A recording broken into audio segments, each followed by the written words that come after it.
Good morning my dear వెస్టీస్ family. నేను విఆర్ఓగా పనిచేస్తున్నాను.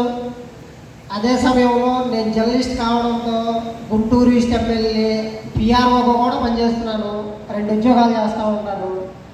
కానీ వెస్టీజ్ అని వేగో కిరణం నా గుమ్మానికి తెట్టేదాకా కాల ప్రవాహంలో కొట్టుకుపోయి ఒక మట్టి ముద్దలాగానే వెళ్ళిపోతున్నాను. కానీ ఆ ప్రవాహ దిశను మార్చే ఒక బంగారు కొండగా మాత్రం ఇంతవరకు ఏది కనిపించలేదు.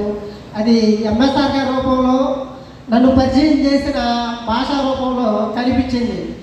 ఇక్కడికి వచ్చాక ఒకసారి ఎంఎస్ఆర్ గారి గుంటూరులో మీటింగ్కి వచ్చినప్పుడు విన్నాను, దేవుడు మనకి వరాలు ఇవ్వడు, అదే టైంలో శాపాలు కూడా ఇవ్వడు, కేవలం అవకాశాలు మాత్రమే ఇస్తాడు.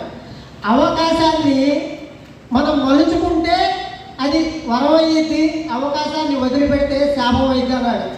ఇప్పుడు వెస్టేజ్ రూపంలో దేవుడు అవకాశం ఇచ్చాడు. నేను వెస్టేజ్లోకి వచ్చి 1 నెల అయ్యింది. దీన్ని నేను అవకాశంగా మార్చుకుందాం అనుకుంటున్నాను. అది ఎంఎస్ఆర్ గారి రూపంలో. రెండోది పిఎస్ఆర్ గారు మాట్లాడినాను. ఇక్కడికి వచ్చిన తర్వాత గుండెల ఆరోగ్యాన్ని మనసుతో మరిగించి మనకు అందిస్తున్నారు పిఎస్ఆర్ గారు. అది ఏంటంటే ఇంతకాలం ఆరోగ్యం అంటే ఈ విధంగా సంపాదించాలా అనేది ఒకసారి అర్థమైంది సార్. మీకు వేల ధన్యవాదాలు తెలియజేస్తున్నాను సార్. ఎందుకంటే ఆరోగ్యానికి ఇచ్చిన ఐశ్వర్యం మనకు లేదు కాబట్టి. రెండోది ఆత్మస్థైర్యానికి నిలువెత్తు రూపంగా ఉన్నారు.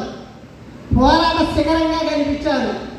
ఒక పక్క మానవత్వాన్ని, అదే టైంలో మహాసంకల్పాన్ని రెండింటిని ఒకే గొంతుతో వినిపిస్తున్నారు మన ఎంఎస్ఆర్ గారు.